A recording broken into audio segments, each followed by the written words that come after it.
ઓમ શ્રી ગણેશાય નમઃ. જય શ્રી કૃષ્ણ મિત્રો. આજે આપણે સરસ મજાની વાર્તા સાંભળીશું.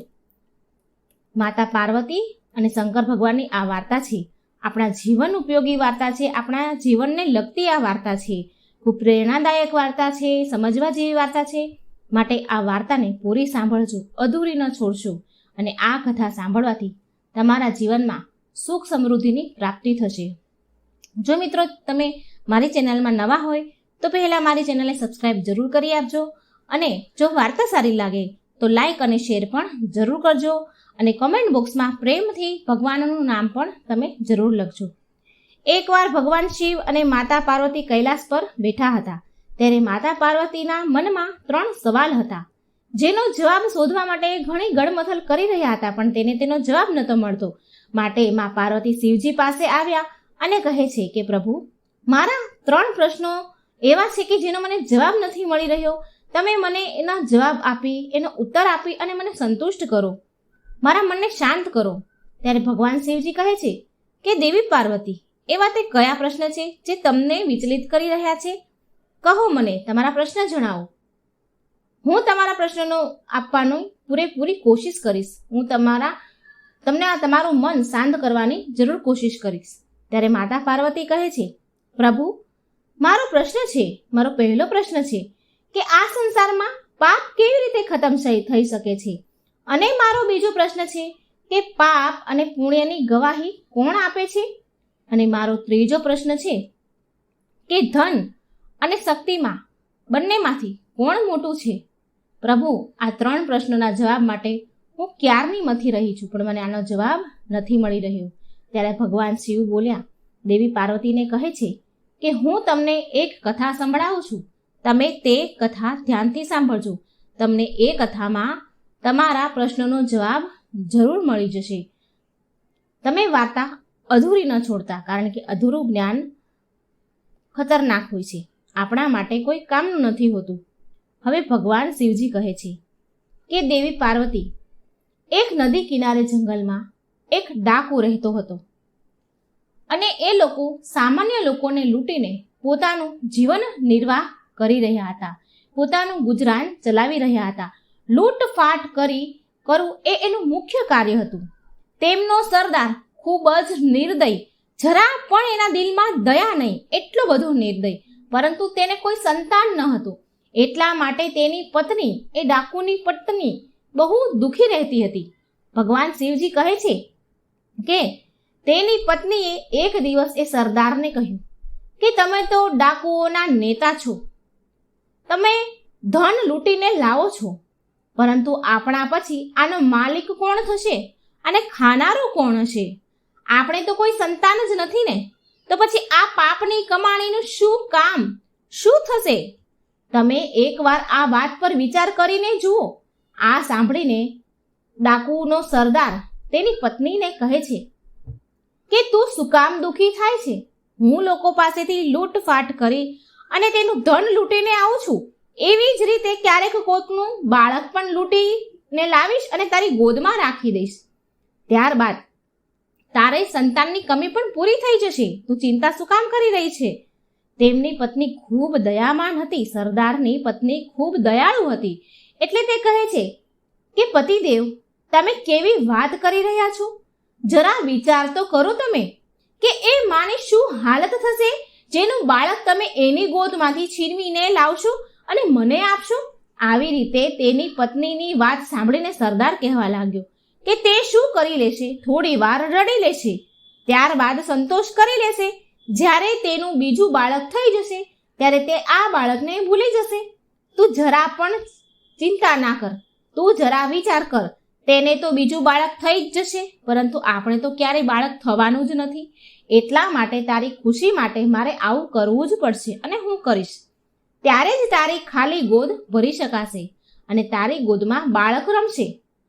આમ થોડા દિવસ ગયા એટલે આ ડાકુએ એક બ્રાહ્મણનું બાળક ચોરીને તેની પત્નીને આપી દીધું અને આ પત્નીએ તે બાળકનું નામ રત્નકાર રાખ્યું. સમય ઘણો વીત્યો અને બાળક મોટું થયું.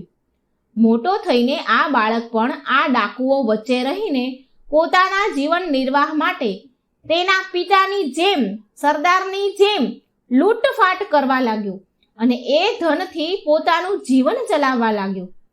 હવે ભગવાન શિવ કહે છે, દેવી પાર્વતી, તમારો પહેલો પ્રશ્ન હતો કે પાપનો ઘડો કેવી રીતે ફૂટે છે, તો તમે જુઓ, હવે આ ક્રૂર સિંહ વૃદ્ધ થયો અને તેનો પાપનો ઘડો ભરાઈ ચૂક્યો હતો. એટલે આ જે સરદાર હતો એ ક્રૂર સિંહનું શરીર રોગથી ગ્રસિત થયું. ત્યારબાદ તેનું ભયાનક મૃત્યુ થયું. ત્યારબાદ તે યમરાજના દરબારમાં ગયો, જ્યાં તેને ગરમ તેલમાં સ્નાન કરાવ્યું. આનાથી તેને ઘણી પ્રકારની યાતનાઓ સહન કરવી પડી. હવે ભગવાન શિવ કહે છે, હે દેવી, તમારા બંને સવાલનો ઉત્તર આ જ કહાનીમાં મળવાનો છે. તમે ધ્યાનથી સાંભળજો. સરદારના મૃત્યુ બાદ, એ છોકરાના પિતાના મૃત્યુ બાદ પુત્રએ તેમનું કામ વધારી દીધું. જે કામ પિતા કરતા હતા એ જ કામ હવે રત્નાકર કરવા લાગ્યો. હવે તે લૂંટફાટ કરતો અને લોકોના દિલ દુખાવતો અને જ્યારે રત્નાકર ધન લૂંટીને ઘરે આવે ત્યારે તેની માને ખૂબ જ દુઃખ થતું. ભગવાન શિવ કહે કે જ્યારે આ પુત્ર મોટો થયો એટલે તેના વિવાહ કર્યા અને તેના ઘરમાં એક બાળકનો જન્મ થયો. હવે જંગલમાં જે કોઈ યાત્રી આવતા જતા હતા તેમનો સામાન અને ધન લૂંટી લેવામાં આવતું હતું. હવે સમય ધીરે ધીરે વીતતો ગયો. એક દિવસ એ રસ્તેથી 5 ઋષિ મુનિઓ યજ્ઞમાં ભાગ લેવા માટે જઈ રહ્યા હતા અને તેમની સાથે નારદજી પણ હતા અને તેઓ પોતાની વીણા વગાડીને ઈશ્વરનું ભજન કરતા હતા. આ તમામ મહાત્માઓને કોઈ પણ વાતનો ડર ન હતો. તેમની પાસે કોઈ ધન ન હતું, એટલા માટે તેઓ પૂરી રીતે નિર્ભય હતા. હવે જ્યારે રત્નાકરે આટલા બધા સાધુઓને એક સાથે આવતા જોયા તો તેના મનમાં ખ્યાલ આવ્યો કે આ જે અન્ન અને ધનનો ખજાનો મળવાનો છે, આ સાધુઓ તેના યજમાનો પાસેથી ઘણું બધું ધન કમાઈને લાવ્યા હશે અને આજે હું આ બધાને લૂંટીને બહુ બધું ધન ભેગું કરી લઈશ, ઘણું બધું ધન મળશે મને. હવે આવું જ વિચાર કરીને રત્નાકર પોતાના હથિયારો લઈને અચાનક આ સાધુઓ સામે આવ્યો અને જોરથી બોલવા લાગ્યો કે એ સાધુઓ, તમારી પાસે જે કંઈ અન્ન ધન અને વસ્ત્ર હોય તે મારી સામે રાખી દો, ચૂપચાપ મને આપી દો, અહીંથી નીકળી જાઓ. મને આપીને કદાચ તમે જરા પણ વિરોધ કરશો તો એક એક કરીને તમને બધાને હું મારી નાખીશ. હવે ડાકુઓની આ વાત સાંભળીને સાધુ મહાત્મા તો ડરવા લાગ્યા. તમામ સાધુઓ વિચાર કરવા લાગ્યા કે ડરવાથી સંકટનું સમાધાન નહીં મળે. ત્યારે નારદજીએ સાહસ કર્યું અને કહ્યું કે ભાઈ, અમે તો સંન્યાસી સાધુઓ છીએ, અમારી પાસે ધન કેવું, ધન ક્યાંથી હોય? અમે લોકો એક યજ્ઞમાં જઈ રહ્યા છીએ અને એ યજ્ઞની સમાપ્તિ પછી જ અમને કોઈ દક્ષિણા મળે. અત્યારે તો અમારી પાસે કંઈ નથી. સાધુઓની વાત સાંભળીને રત્નાકર બોલ્યો, મારે જ્ઞાનની નહીં, ધનની જરૂર છે અને હું જાણું છું કે તમે તમારા તંબુરામાં ધન છુપાવીને રાખ્યું છે, એટલે ચૂપચાપ મને ધન આપો. ત્યારે નારદજીએ વિચાર્યું કે આ વ્યક્તિ તો બુદ્ધિમાન અને ચતુર છે, એટલે આને સીધી રીતે સમજાવવાનો કોઈ બીજો રસ્તો કાઢવો પડશે. ત્યારબાદ નારદજીએ રત્નાકરને કહ્યું કે કૃપા કરીને મારી વીણા ન તોડો, અમારી પાસે જે કાંઈ છે એ બધું જ અમે તમને આપશું. પછી નારદજીએ કહ્યું, તમે જે આ લૂંટફાટ કરો છો તે ખરાબ કામ છે અને આનાથી તમને પાપ લાગશે. જે લોકો માટે તમે આ ધન લૂંટી રહ્યા છો ને, જે લોકોને તમે આરામથી ખવડાવો છો ને, એકવાર એ લોકો પાસે જાઓ અને તેમને પૂછો કે શું તમે મારા આ પાપ કર્મોના ભાગીદાર બનશો કે પછી મારે એકલા જ આ પાપ કર્મોનું ફળ ભોગવવું પડશે? ત્યારે આ ડાકુ સાધુઓને કહે છે કે શું તમે મને મૂર્ખ બનાવી રહ્યા છો? હું અહીંથી મારા ઘરે જાઉં અને તેને પૂછીને પાછો આવું ત્યાં સુધીમાં તો તમે અહીંથી ભાગી જશો ને? મને ગાંડો માનો છો તમે? આવી રીતે રત્નાકરની વાત સાંભળીને નારદજીએ કહ્યું કે નહીં ભાઈ, એવી વાત નથી. તમે એક કામ કરો, તમે આ રસ્સીથી અમને એક વૃક્ષ સાથે બાંધી દો, ત્યારે તમને અમારા પર વિશ્વાસ તો આવશે ને. હવે રત્નાકરને આ વાત સમજાઈ ગઈ એટલે તેણે તમામ સાધુઓને દોરડું લીધું અને એક વૃક્ષ સાથે બાંધી દીધા અને ઘરે જઈને ઘરના તમામ સભ્યોને, તેના પરિવારને, તેના બાળકોને બોલાવીને કહ્યું કે આજે હું તમને એક વાત પૂછવા માટે આવ્યો છું. લોકોને લૂંટવા, મારવા એ ખરાબ કામ છે, એ બધા જાણીએ છીએ આપણે, અને ખરાબ કામનું ફળ ખરાબ જ હોય છે. લૂંટફાટથી આવેલા ધન જેવી રીતે આપણે બધા એક સાથે ભાગીદાર છીએ. જે પણ ધન હું લાવું છું એના ભાગીદાર આપણે બધા જ છીએ. શું આવી જ રીતે મારા પાપના, કર્મના ભાગીદાર તમે લોકો પણ બનશો ખરી ને? ત્યારે તમામ લોકોએ જવાબ આપ્યો કે પોતાના કર્મનું ફળ પોતે જ ભોગવવું પડે છે. કર્મના ફળમાં કોઈનો ભાગીદાર નથી થતો. તારું કામ એ છે કે તારા પરિવારનું તારે ભરણ પોષણ કરવું. હવે એ તારે વિચારવાનું છે કે તારે કેવું કર્મ કરીને તારા પરિવારનું પાલન પોષણ કરવાનું છે. તારા કમાયેલા ધન દ્વારા અમે બધા ખાઈએ છીએ, પરંતુ તારે એ વિચાર તો કરવો જોઈએ કે આ ધન તું કેવી રીતે કમાઈને લાવી રહ્યો છે.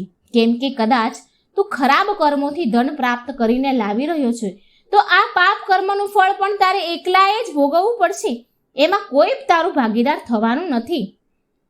પરિવારની આવી વાતો સાંભળીને રત્નાકરની આંખોમાં આંસુ આવી ગયા. એની આંખો ખુલી ગઈ. ત્યારબાદ એ પાછો ફરી એ સાધુઓ પાસે આવ્યો અને કહેવા લાગ્યો કે મારી મા, પુત્ર અને પત્નીએ મારા પ્રશ્નનો ઉત્તર એવો આપ્યો કે તારા પાપ કર્મનું ફળ તારે એકલા જ ભોગવવું પડશે. ત્યારે રત્નાકરની વાત સાંભળીને નારદજીએ કહ્યું કે પાપ કર્મના પરિણામનું કોઈ ભાગીદાર ક્યારેય થતું જ નથી. તો પછી તું તારા જીવનને બરબાદ શું કામ કરે છે? એટલે આવા ખરાબ કર્મોનો ત્યાગ કરીને કોઈ શુભ કર્મ કરવાની કોશિશ કર. હવે આવી રીતે નારદજીનો ઉપદેશ સાંભળીને રત્નાકરે આ સાધુઓને છોડી દીધા અને નારદજીના પગમાં પડી ગયો અને કહેવા લાગ્યો કે હે મહાત્મા, તમે મારી આંખો ખોલી દીધી છે. આજથી હું મારા જીવનની દિશા બદલી દઈશ. હવે મારા પરિવાર સાથે મારે કોઈ સંબંધ રહ્યો નથી. કૃપા કરીને મને તમારી સાથે લઈ જાઓ અને સાચો માર્ગ બતાવો.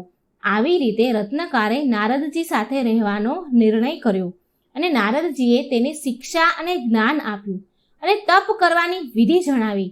ત્યારબાદ તે રત્નાકર તપ કરવા લાગ્યો. એક દિવસ નારદજીએ રત્નાકરને કહ્યું કે રત્નાકર, તારી સાધના અને તપસ્યા સફળ થઈ છે. તે પાપનો ત્યાગ કરીને પ્રેમનો માર્ગ અપનાવ્યો છે અને આ સંસારમાં ધન અને શક્તિની સાથે સૌથી મોટી વસ્તુ છે પ્રેમ. પ્રેમથી આપણે કોઈને પણ આપણા વશમાં કરી શકીએ છીએ. પ્રેમથી તો આપણે ભગવાનને પણ આપણા વશમાં કરી શકીએ છીએ. તારા આ પ્રેમથી વશ થઈને જ સરસ્વતી દેવીએ તને મહાકાવ્ય લખવાની કળા આપી છે. આજથી તમને વાલ્મીકી કહેવામાં આવશે. હવે તમે એવું સમજી લ્યો કે તમારો પુનઃજન્મ થયો છે. હવે ભગવાન શિવ કહે છે, દેવી પાર્વતી, ધન અને શક્તિથી મોટી વસ્તુ છે પ્રેમ, અને એ જ પ્રેમના પ્રભાવથી મોટામાં મોટી શક્તિઓ પણ વશ થઈ જાય છે. અને પ્રેમનો પ્રભાવ એવો થયો કે વાલ્મીકીજીએ નારદજી અને દેવી સરસ્વતીને પ્રણામ કર્યા. ત્યારબાદ તેમણે ભગવાન શ્રી રામના જીવન ચરિત્ર પર રામાયણ જેવું મહાકાવ્ય લખ્યું, જેને આપણે વાલ્મીકી રામાયણના નામથી જાણીએ છીએ. ત્યારે ભગવાન શિવજીએ કહ્યું કે હે દેવી પાર્વતી, તમારો બીજો પ્રશ્ન હતો કે પાપ અને પુણ્યની ગવાહી, એની સાક્ષી યમરાજને કોણ આપે છે? કેમ કે મનુષ્ય છુપાઈને પાપ કરે છે. તે હંમેશા જાણતો હોય છે કે કોઈએ તેને નથી જોયો, પરંતુ મનુષ્ય એ નથી જાણતો કે જે મનુષ્ય પાપ અથવા પુણ્ય કરે છે તેને જોવાવાળા 11 સાક્ષી હોય છે, જે યમરાજાના દરબારમાં જઈને ગવાહી આપે છે કે તેમણે શું શું સારું કર્યું છે અને શું શું ખરાબ કર્યું છે, અને એના આધાર પર જ એને સજા મળે છે. આ પૃથ્વી પર મનુષ્ય બંને પ્રકારના કર્મ કરે છે. સારા કર્મો પુણ્યના રૂપમાં અને ખરાબ કર્મો પાપના રૂપમાં ઓળખાય છે. કોઈ પણ મનુષ્ય હોય, પોતાના જીવનમાં કરેલા પુણ્ય અથવા પાપ કર્મનું પરિણામ તેમના જીવનમાં અથવા મૃત્યુ બાદ પણ ભોગવવું જ પડે છે. જન્મ અને મૃત્યુના ચક્કરમાં આપણે એકલા જ ફસાયા હોઈએ છીએ અને પાપ પુણ્યનું ફળ એકલા જ ભોગવીએ છીએ. આપણે ખુદ જ અલગ અલગ પ્રકારના કષ્ટ સહન કરવા પડે છે. આપણા કર્મનું ભાગીદાર કોઈ જ નથી હોતું અને મોક્ષની પ્રાપ્તિ પણ એકલા જ સંભવ થાય છે. કેમ કે આ દુઃખને આપણે આપણા પરિવાર સાથે વહેંચી નથી શકતા. આ દુનિયામાં એકલા જ જન્મ લઈએ છીએ અને મૃત્યુ બાદ પરલોકની યાત્રા પણ આપણે એકલા જ કરવાની હોય છે. પરિવારના લોકો તો સ્મશાન ઘાટ સુધી જ આપણો સાથ આપે છે. સ્મશાન ઘાટ પહોંચતા જ આપણા શરીરનો અગ્નિ સંસ્કાર કરવામાં આવે છે, પરંતુ એ વ્યક્તિના પાપ અને પુણ્ય કર્મ તેની સાથે જ જાય છે. અહીંયા દરેક મનુષ્યના મનમાં એક સવાલ ઉઠતો હોય છે કે જ્યારે કોઈ સારા કર્મ છુપાઈને કરે તો પછી તેના ખરાબ કર્મોનો સાક્ષી કોણ થાય છે? કોણ તેના સારા અને ખરાબ કર્મો જોઈને ગવાહી આપે છે? તેમને કેટલા પુણ્ય અને પાપ કર્યા છે? ભગવાન શિવજીએ દેવી પાર્વતીને કહ્યું કે પાપ અને પુણ્યની ગવાહી યમરાજાને કોણ આપે છે એને ધ્યાનથી સમજી લ્યો. જેવી રીતે ચંદ્રમા દિવસે અને સૂર્યને રાત્રે નથી જોઈ શકાતા, પરંતુ એ બંને સમયે હંમેશા મોજૂદ હોય છે, એવી જ રીતે આ સમયમાં આ સંસારમાં કંઈ પણ એવું છે જે હંમેશા આપણી સાથે રહે છે. એના લીધે જ જ્યારે કોઈ મનુષ્ય ખરાબ કર્મ કરે છે તો એની સૂચના ધર્મરાજાને આપે છે અને આ સૂચના આધારે જ એ પ્રાણીને એના કર્મનો દંડ અવશ્ય મળે છે. જ્યારે કોઈ વ્યક્તિ સારા અથવા ખરાબ કર્મ કરે છે ત્યારે તે પોતાના મનમાં એવું વિચારે છે કે હું મારા કર્મો લોકોથી છુપાવીને કરી રહ્યો છું, પરંતુ એને ખબર નથી કે તેના કર્મોને જોનારા 11 સાક્ષી છે. હવે હું તમને જણાવું કે આ 11 સાક્ષી કોણ કોણ છે જે મનુષ્યના દરેક કર્મ પર હંમેશા નજર રાખે છે.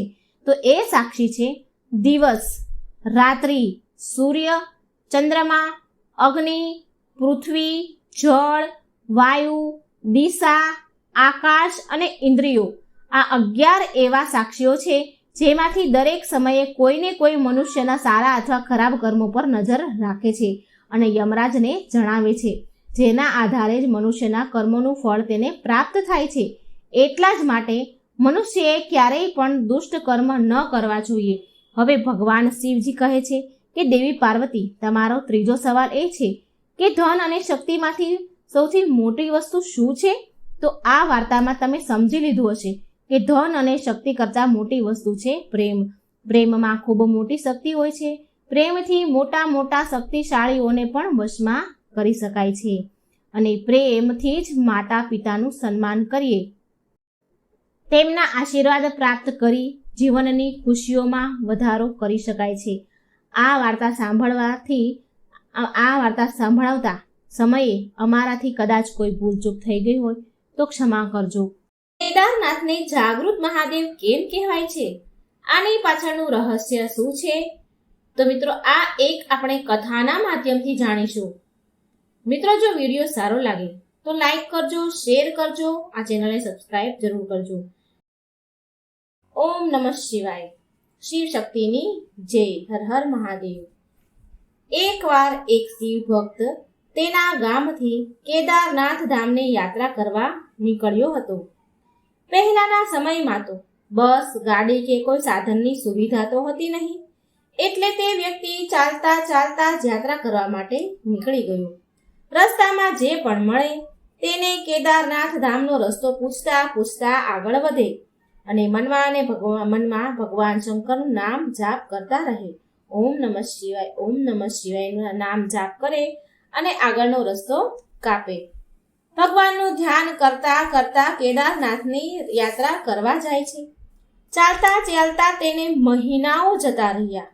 કેટલાય મહિનાઓ વીતી ગયા અને પછી કેટલાય મહિનાના અંતે તે કેદારનાથ ધામ પહોંચી જ ગયો. હવે કેદારનાથમાં મંદિરના દ્વાર 6 મહિના જ ખુલે છે અને 6 મહિના બંધ થઈ જાય છે. તે માણસ તે સમયે પહોંચે છે જે સમયે મંદિરના દ્વાર બંધ થઈ જવાના હતા. પંડિતજી દ્વાર બંધ કરી જ રહ્યા હતા હજી, અને આ માણસ પહોંચ્યો. હવે તે માણસ પંડિતજીને બ્રાહ્મણને વિનંતી કરે છે, કહે છે કે એ બહુ દૂરથી આવ્યો છે. કેટલાય મહિનાથી ચાલીને યાત્રા કરીને અહીં સુધી પહોંચ્યો છું. તેણે પંડિતજીને ઘણી પ્રાર્થના કરી કે કૃપા કરીને મંદિરના દરવાજા ખોલો, એકવાર પ્રભુના દર્શન કરવા દો. પણ ત્યાંનો તો નિયમ જ છે કે એકવાર દરવાજો બંધ થઈ ગયો તો પછી બંધ. નિયમ તો નિયમ જ હોય. પણ બ્રાહ્મણજી એ પંડિત બ્રાહ્મણ વ્યક્તિ માન્યા નહીં, કારણ કે નિયમ તો તૂટે નહીં. ત્યાંના જે પૂજારી હોય, જે કેદારનાથ મંદિરના, એ માન્યા નહીં. આ વ્યક્તિએ ઘણી વિનંતી કરી પણ દ્વાર એમણે ખોલ્યા નહીં. તે માણસ બહુ જ રડ્યો. વારંવાર ભગવાન શંકરને યાદ કરતો રહ્યો કે હે પ્રભુ, બસ એકવાર દર્શન કરાવી દો. તે બધાને પ્રાર્થના કરી રહ્યો હતો, પણ કોઈએ પણ તેની વાત સાંભળી નહીં. હવે એ બ્રાહ્મણ બોલ્યા, પૂજારીજી બોલ્યા કે હવે તું અહીં 6 મહિના પછી જ આવજે. હવે 6 મહિના પછી જ અહીંના દરવાજા ખુલશે. ત્યાંના પૂજારીજીએ આ વ્યક્તિને આવું કહ્યું. અહીં 6 મહિના બરફ અને ઠંડી બહુ પડે છે. આટલું કહી પંડિતજી અને બીજા બધા જે ત્યાંના સેવકો હોય, બીજા બધા હોય, તે ત્યાંથી ચાલ્યા ગયા. ત્યાં કોઈ પણ ન રહ્યું. માત્ર આ એક જ આદમી યાત્રા કરીને ચાલીને આવ્યો, એ જ રહ્યો. રડતા રડતા ત્યાં તેને રાત પડી ગઈ. ચારે બાજુ અંધારું થઈ ગયું. પણ તે વ્યક્તિને ભગવાન પર વિશ્વાસ હતો, ભરોસો હતો કે શંકર ભગવાન તેના પર કૃપા જરૂર કરશે. એ સમયે તેને બહુ તરસ અને ભૂખ પણ લાગી હતી, કારણ કે ઘણા સમયથી એ ચાલતો હતો. બહુ તરસ અને ભૂખ હતી એને. એટલામાં ત્યાં તેને કોઈના આવવાનો અવાજ સંભળાયો. રાત પડી હતી, ઘનઘોર અંધારું હતું, તો એને કોઈ આવતું હોય તો કોઈના પગલાંનો અવાજ સંભળાયો. તેણે જોયું કે કોઈ સંન્યાસી સાધુ મહારાજ તેની પાસે આવી રહ્યા છે. સાધુ મહારાજ તેની પાસે આવ્યા અને બેસી ગયા. તે સાધુ મહારાજે તેને પૂછ્યું કે બેટા, તું ક્યાંથી આવ્યો છે? અહીં કેમ બેઠો છે? એટલે તે વ્યક્તિએ બધી જ વાત કરી કે સાધુ મહારાજ, હું ચાલતા ચાલતા કેટલાય મહિનાથી કેદારનાથ ભોળાનાથની યાત્રા કરવા માટે આવ્યો છું. ભોળાનાથની યાત્રા કરતો આવ્યો છું અને અહીં પહોંચ્યો તો અહીંના મંદિરના દરવાજા બંધ થઈ ગયા. હવે અહીંના દરવાજા 6 મહિના પછી જ ખુલશે. મહારાજ, મારા અહીં આવવાનું વ્યર્થ થઈ ગયું. મારી ચાલીને આવવાની યાત્રા નિષ્ફળ ગઈ. મને શિવજીના દર્શન ન થયા. આમ તે ગદગદ અવાજથી રડતો બોલતો હતો. રડતા રડતા આંખોમાંથી તો આંસુડાની ધારા વહેતી હતી અને બોલતો હતો. એટલે તે સાધુ મહારાજ તે વ્યક્તિને સમજાવે છે અને ખાવા પીવાનું આપ્યું.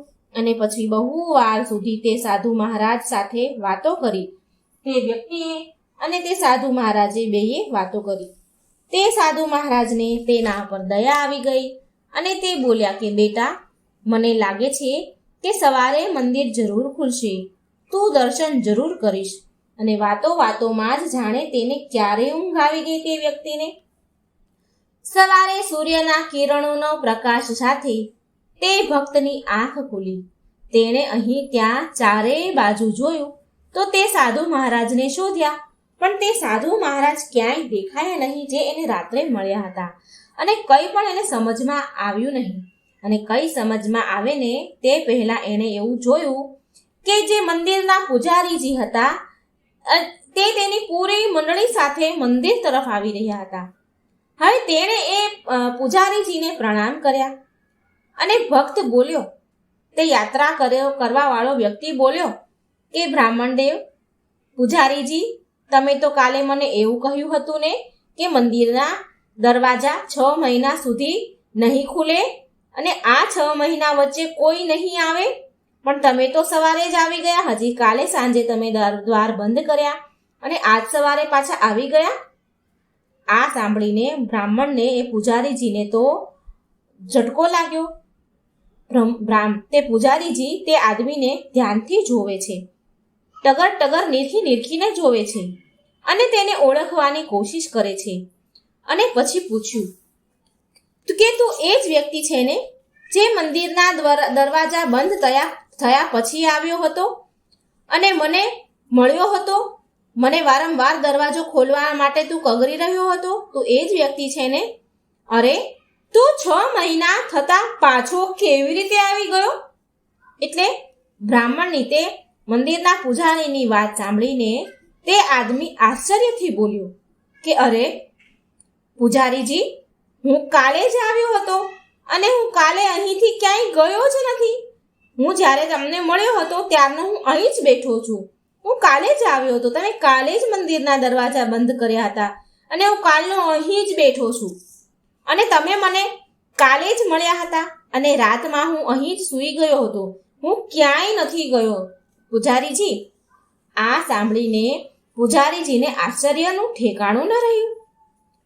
તે પૂજારીજી બોલ્યા, પંડિતજી બોલ્યા, પણ હું તો 6 મહિના પહેલા મંદિર બંધ કરીને ગયો હતો અને આજે 6 મહિના પછી આવ્યો છું. તું અહીં 6 મહિના સુધી જીવતો કેવી રીતે રહી શકે? પૂજારીજીને તો ઘડીક ચક્રમ થઈ ગયું. એને તો કંઈ સમજમાં આવ્યું નહીં. પૂજારીજી અને આખી મંડળી હેરાન હતી.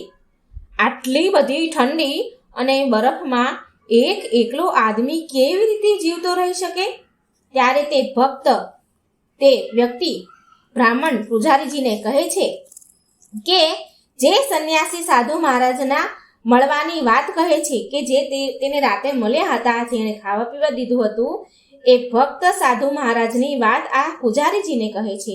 અને જે પણ તે રાતે સાધુ મહારાજ સાથે જે વાતો કરી તે બધું જ એમને સંભળાવ્યું. તે ભક્ત કહે છે કે એક સંન્યાસી સાધુ મહારાજ આવ્યા હતા. બહુ લાંબા હતા, મોટી મોટી જટાઓ હતી, એક હાથમાં ત્રિશૂળ અને એક હાથમાં ડમરું હતું. મૃગ શાળ પહેરી હતી. આ વાત સાંભળી અને બ્રાહ્મણજી જે પૂજારી તે ભક્તના ચરણોમાં પડી ગયા. તે પૂજારીજી એમને ચરણોમાં વંદન કરવા લાગ્યા. પૂરી મંડળી તે વ્યક્તિના ભક્તના ચરણોમાં પડી ગઈ અને કહ્યું કે અમે તો પૂરી જિંદગી લગાવી દીધી ભગવાનની પૂજા સેવામાં, અમને પ્રભુના દર્શન ન થયા. સાચો ભક્ત તો તું જ છે. તે તો સાક્ષાત ભગવાન શિવના દર્શન કર્યા. ભગવાન શંકરે તેમની યોગ માયાથી તારા 6 મહિનાના દિવસ એક રાતમાં પરિવર્તન કરી દીધું. કાળચક્રને નાનું બનાવી દીધું. આ બધું તારું પવિત્ર મન અને તારી સાચી ભક્તિ અને વિશ્વાસના કારણે થયું છે. તારી ભક્તિને પ્રણામ હો. તો મિત્રો, આ હતી કેદારનાથના જાગૃત મહાદેવ કેમ કહેવાય છે. ભગવાનને કેટલી શ્રદ્ધા અને વિશ્વાસ હોય કે ભગવાન આપણું કામ કરે. ચોખ્ખું મન, પવિત્ર મન હોય તો ભગવાન આપણી પાસે જરૂર આવે છે. તો તમે સાંભળી હશે સરસ મજાની વાર્તા. હું આશા રાખું છું તમને આ વાર્તા ગમી હશે. શંકર ભગવાનની ભોળાનાથની શિવમાળા. ઓમ નમઃ શિવાય અષ્ટોત્તર સતનામ શિવમાળા. બોલો શંકર ભગવાનની જય. મંગલકારી શિવનું નામ નમઃ શિવાય. ઓમ નમઃ શિવાય. સાચું સુખ દેનારું નામ નમઃ શિવાય. ઓમ નમઃ શિવાય. વાંછિત ફળ દેનારું નામ નમઃ શિવાય. ઓમ નમઃ શિવાય. ઋષિ મુનિ જપતા નામ નમઃ શિવાય. ઓમ નમઃ શિવાય.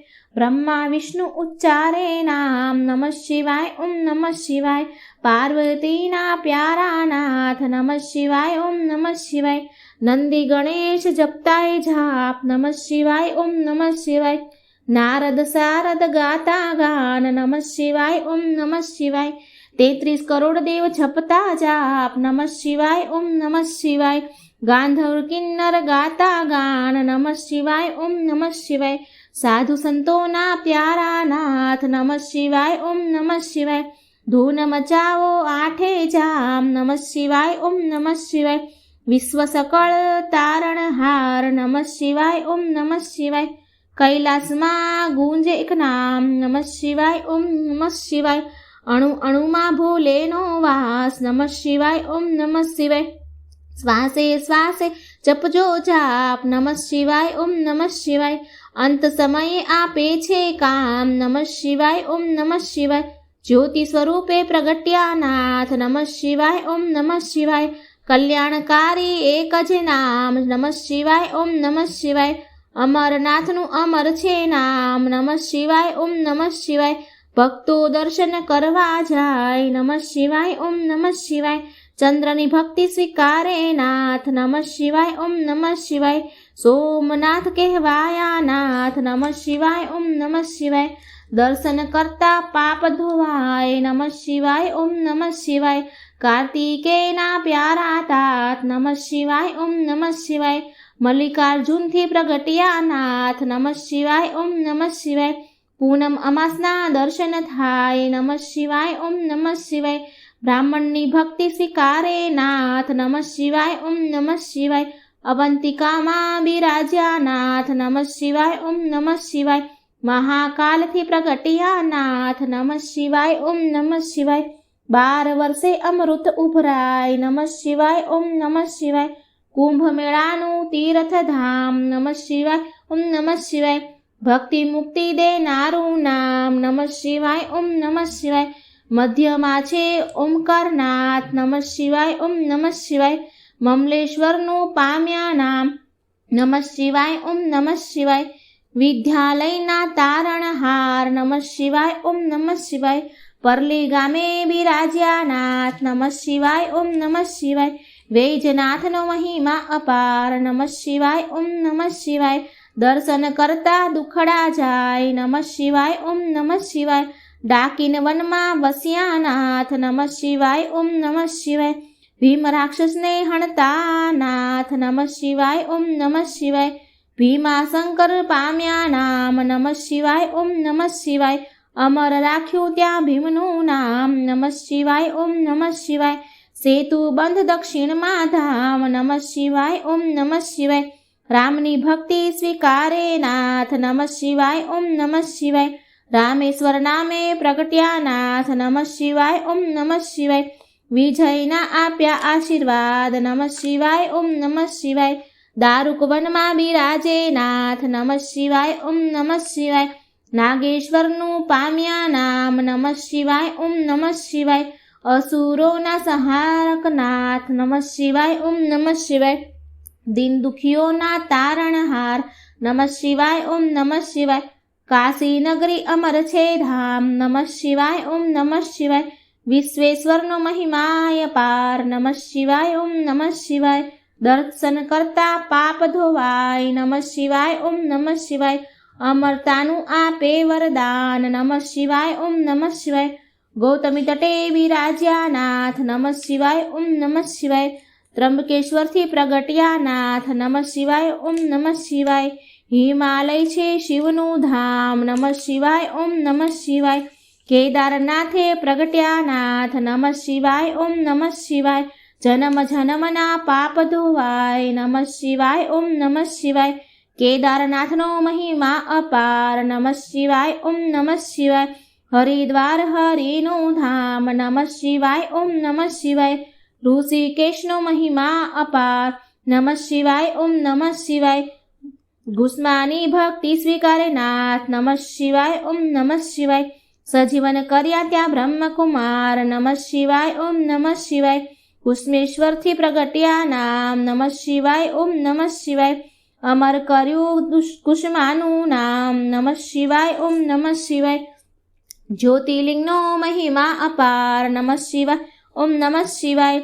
જ્યોતિર્લિંગનો મહિમા અપાર નમઃ શિવાય ઓમ નમઃ શિવાય. જન્મ મરણ હરનારું નામ નમઃ શિવાય ઓમ નમઃ શિવાય. ગિરનારની ભક્તિ સ્વીકારે નાથ નમઃ શિવાય ઓમ નમઃ શિવાય. ભવના પાપ હરે ભવનાથ નમઃ શિવાય ઓમ નમઃ શિવાય. દર્શન કરતા પાવન થવાય નમઃ શિવાય ઓમ નમઃ શિવાય. કુબેશ્વરનો મહિમા અપાર નમઃ શિવાય ઓમ નમઃ શિવાય. કુબેર ભંડારે આપ્યું નામ નમઃ શિવાય ઓમ નમઃ શિવાય. કળિયુગના સાચા છે આધાર નમઃ શિવાય ઓમ નમઃ શિવાય. અષ્ટસિદ્ધિ દેનારું નામ નમઃ શિવાય ઓમ નમઃ શિવાય. જ્ઞાન ભક્તિનો છે ભંડાર નમઃ શિવાય ઓમ નમઃ શિવાય. શિવ ભજતા આપે વૈરાગ નમઃ શિવાય ઓમ નમઃ શિવાય. 4 પદાર્થ આપે નાથ નમઃ શિવાય ઓમ નમઃ શિવાય. 68 તીર્થનું પુણ્ય દેનાર નમઃ શિવાય ઓમ નમઃ શિવાય. ચાર વેદનો એક જ છે સાર, નમઃ શિવાય ઓમ નમઃ શિવાય. 13 કરોડ જપતા જે જાપ, નમઃ શિવાય ઓમ નમઃ શિવાય. શિવપદ આપે ભોલેનાથ, નમઃ શિવાય ઓમ નમઃ શિવાય. કામ ક્રોધ હણનારું નામ, નમઃ શિવાય ઓમ નમઃ શિવાય. માયા મોહને દૂર કરનાર, નમઃ શિવાય ઓમ નમઃ શિવાય. શિવરાત્રિએ જપજો જાપ, નમઃ શિવાય ઓમ નમઃ શિવાય. જન્મ જન્મના બાળે પાપ, નમઃ શિવાય ઓમ નમઃ શિવાય. શ્રાવણ માસમાં કરતા જાપ, નમઃ શિવાય ઓમ નમઃ શિવાય. શિવચરણોમાં પામે વાસ, નમઃ શિવાય ઓમ નમઃ શિવાય. 71 પેઢી તારે નાથ, નમઃ શિવાય ઓમ નમઃ શિવાય. નિર્ધનને ધન આપે નાથ, નમઃ શિવાય ઓમ નમઃ શિવાય. પુત્રહીનને પુત્ર દેનાર, નમઃ શિવાય ઓમ નમઃ શિવાય. ગ્રહની પીડા દૂર કરનાર, નમઃ શિવાય ઓમ નમઃ શિવાય. દુઃખ દરિદ્ર દૂર કરનાર, નમઃ શિવાય ઓમ નમઃ શિવાય. મહારોગોનો એક જ ઈલાજ, નમઃ શિવાય ઓમ નમઃ શિવાય. સુખ શાંતિ આપે એક નામ, નમઃ શિવાય ઓમ નમઃ શિવાય. અકાળ મૃત્યુ ટાળે નામ, નમઃ શિવાય ઓમ નમઃ શિવાય. શિવ શરણું આપે એક નામ, નમઃ શિવાય ઓમ નમઃ શિવાય. તેમાં કાયરનું નહીં કામ, નમઃ શિવાય ઓમ નમઃ શિવાય. ભજી લ્યો ને છોડી સવ કામ, નમઃ શિવાય ઓમ નમઃ શિવાય. બતાવ્યું ગુરુએ સાચું જ્ઞાન, નમઃ શિવાય ઓમ નમઃ શિવાય. શ્વાસે શ્વાસે જપજો જાપ, નમઃ શિવાય ઓમ નમઃ શિવાય. સંકટમાં આપે આરામ, નમઃ શિવાય ઓમ નમઃ શિવાય. શ્રદ્ધાથી જપજો એક નામ, નમઃ શિવાય ઓમ નમઃ શિવાય. અરજી સાંભળજો ભોલેનાથ, નમઃ શિવાય ઓમ નમઃ શિવાય. ભક્તિ અનન્ય આપજો નાથ, નમઃ શિવાય ઓમ નમઃ શિવાય. વિશ્વનાથ જપતા એક જાપ, નમઃ શિવાય ઓમ નમઃ શિવાય. ઓમ નીલકંઠના જપતા જાપ, નમઃ શિવાય ઓમ નમઃ શિવાય. મિત્રો, આ શિવમાળા હતી. બની શકે એટલી શેર કરજો. જય શ્રી કૃષ્ણ. રાધે રાધે. Thank you.